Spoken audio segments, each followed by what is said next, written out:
Hey there. Welcome to an ultra late, don't mean the hour, I mean it's been like 2 or 3 weeks since I posted Yellow Sheldon. How's it going? I'm fine, thanks for asking. Mainly I've been just so bushwhacked on account of I take my kid to school every day now, and therefore I'm getting up at 4:30 or 5 in the morning. So, I love her. She's a wily little rascal, so I don't mind that. And truth be told, it's actually kind of good for me. It fits into my whole get yoked, eat decent food, sling, mad dick, and wake up early phase of my life. So I'm almost a real human being finally at 38. So tonight's thingy is going to be about one of the most derided and shit-talked pedals of all time. What is crazy is that during researching this, I discovered that they still make and sell them.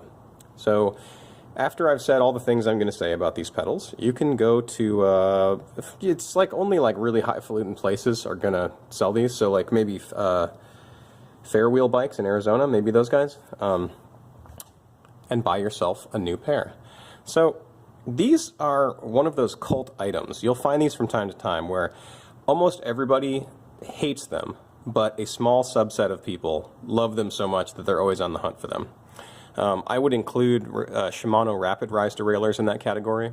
Those are the derailleurs that have the spring bias to the low. They're called low normal derailleurs. So they shift exactly backwards from normal rear derailleurs. Most people I know hate those. Like almost absolutely despise them. However, there are a few customers that come in from time to time, and that's pretty much all they ride. They love them. So, another cult-hated classic. What are these? Well, these are a couple different versions of a pedal called the Aerolite. Now, the Aerolite is really old. The design hasn't changed really that much at all, as far as I can tell, since 1979. Reportedly, they were invented by like someone loosely affiliated with medicine, like a physician's assistant or something, Roger Sanders, and possibly co-founded by a guy named Bill Goldfuss. Foos straight posted. So that's a long time. I mean, think about, go back to 1979 in your head if you were even alive then, and think about the type of bike technology that was being used. We've got down tube shifters. We've got non-index shifting. We've got maybe 7 speeds, all steel everything unless you wanted a Titan Teledyne. Like it was a freaking long time ago. Now, in the gun world, that's not so unusual. Think about when the M16 was invented, or the Armalite progenitor of it. Think about, the AK-47. That 47 is not just like a cute number they threw in there. It's like the year it came into common use.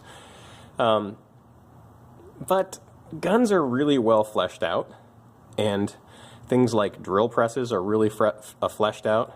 Things like hunting knives are really fleshed out. Things like screwdrivers are really fleshed out. So it's you don't expect them to march forward into the future with such amazing rapidity as a young technology, like a sport that is fairly young. And I know cycling is old as hell, but it's still, how do I say this?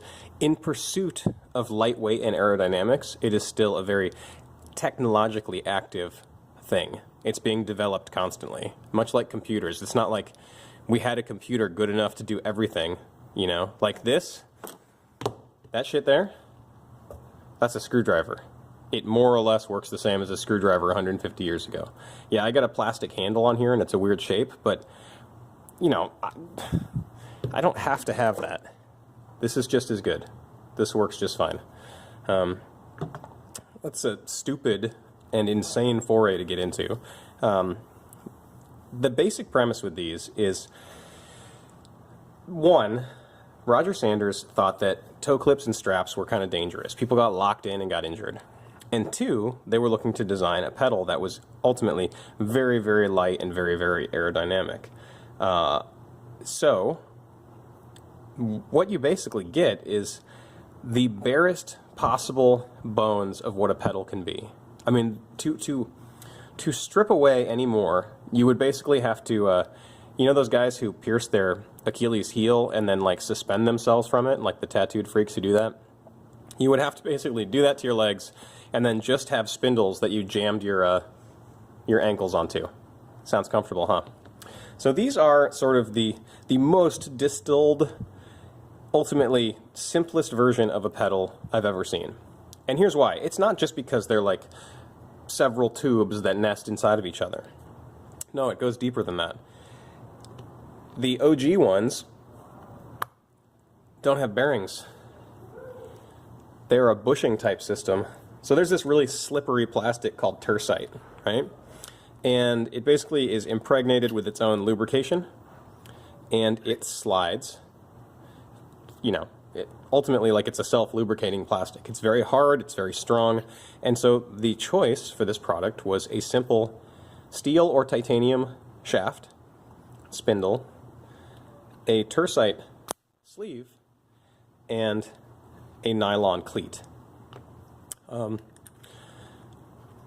There's all kinds of other idiosyncrasies as well. Like, basically, this is a design I would expect to see on 1970s bikes. Here's one of the main reasons. Look at this cleat. Have you ever seen this sort of hole pattern before? I bet you haven't. Here's what you're expected to do with these, which I would say, like, it would not have been abnormal to do this on traditional, like, Dedo Pietro shoes, something with a wooden or a leather sole. This is how you would mount cleats back then, which is why they're like this. However, up until real recently, you had to do this to your, you know, CDs, your Diodoras, like any modern shoe, you had to do the same thing. Here's what you do. You have 4 coarse thread screws, you drill some holes, and you just screw this shit onto your shoe. And if you screw up the mounting, like if you need to get a little bit of an angle or if you need to go up or down, you pull this thing off and you drill 4 more holes and then screw it down to your shoe. So maybe I'm fussing over nothing. I mean, that's literally how you had to attach all cleats back in the day. But I think we've become spoiled with the 2-bolt SPD style as well as the 3-bolt look style cleats. You know, it's very easy to adjust. They're very easy to change the angle on. So seems insane though, right? Like you would take, like, I don't know. God, what is the road equivalent of a Dominator? I've never owned a pair of road shoes. Well, whatever, like, you know, take some $300 CDs, pull them out of the cardboard box, and then drill holes in them and screw these down. You know, on that note, though, apparently now you can order the cleats in both 2-bolt and 3-bolt variants. Although, as far as I can tell from photographs, the 3-bolt variant is simply, it mounts to the 2 lower bolts. I don't see a third bolt option. It's just using 2 of them. Yeah, real cool, real simple. And, you know, the engineer in me, the guy who likes, like, groundbreaking, sort of game-breaking ideas, I really like these. This is nylon. It's really damn strong. This is strong, and this is slippery. So how do these work? So this sits on the bottom of your shoe, and when you want to clip into your pedals, you step down. They snap in, and then they smooth. They roll oh so smoothly. And they truly, like, these are the steel versions, right? These are not tie. And they are still so damn light. It's unbelievable. These, you know, I guess on paper are sufficiently strong that a pulling up force, you know, when you're pedaling, of something like 1300 psi is fine. They'll resist it. What you have to do to unclip from these is really interesting. You sort of pronate and peel the cleat, your shoe, off sideways. And because you're spreading that force, you're sort of breaking the seal and spreading it across there. It actually works and unclips. Kind of neat, right? I brought these out because I wanted to show you a later version. So, number one, these just come apart. And these just come apart because, see this plastic plug here? Well, that used to be part of that yellowed plastic plug that's in there. So what was holding your pedals on, essentially, was this breakable plastic plug. Whoops, dead. Now this one, rather interestingly, actually uses, let me get my little flasher out. This one uses needle bearings. This system is substantially heavier than this system. And honestly, like, the plastic should be good enough, you know?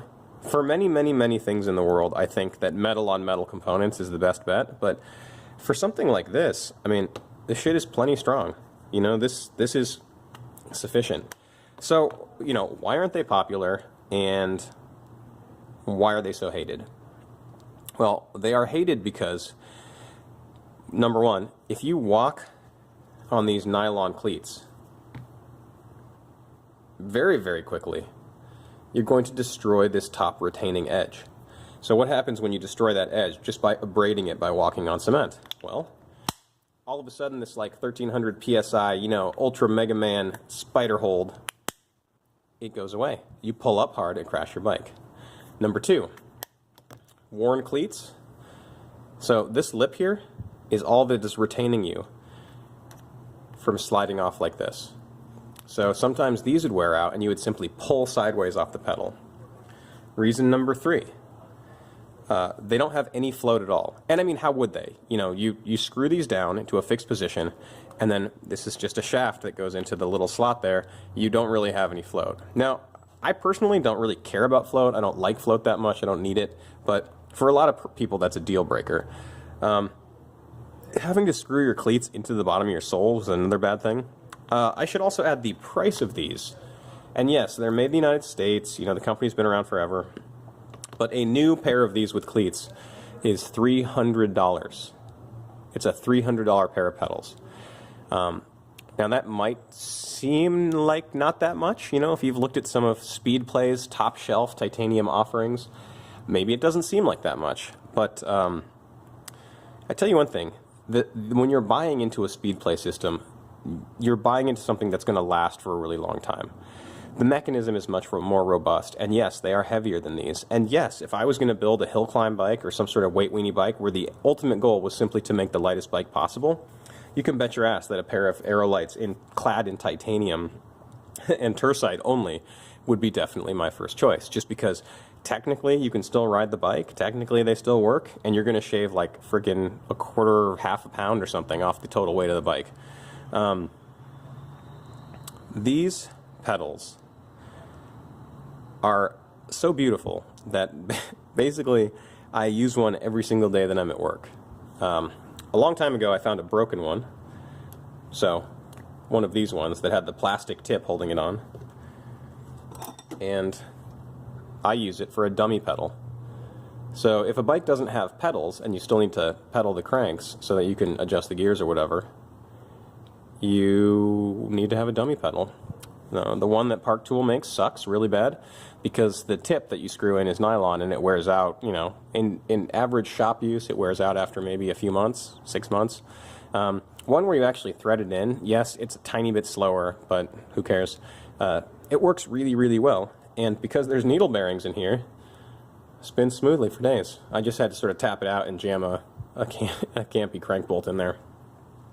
So, I love these. I think they're cool. I don't think anyone should ever really use them in earnest. I think they're, especially in 2018, the fact that they're still hawking these things is kind of silly to me. There are very, very, very light pedal systems. And let's say they were double the weight of these.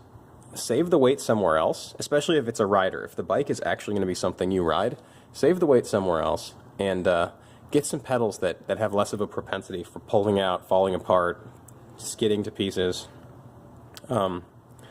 So yeah, it's sort of like a hate fuck thing. Like, the part of my brain that likes to play with Legos loves these. The part of my brain that likes to look for creative solutions to problems that other people have looked at hundreds of times loves these. The cyclist in me that has bashed their teeth on a stem when their pedals failed hates them. That's it for tonight, folks. Be back real soon. Promise. And again, thanks for your continued patronage and watching me spout off bullshit for hours and hours and hours. I think I have something like 56, 57 videos up. I was really compulsively doing them at first, like several times a week. If you like them, you know, actually click the like button. If you hate them, write your congressman. Yeah, it's winter here, or fall at least. Basically, there's like 2 seasons in Seattle. It's like either summer or it's winter. I'm feeling great, getting up at 5, slinging that dick, and yeah, I look forward to making another video for you guys real soon. Have a good night.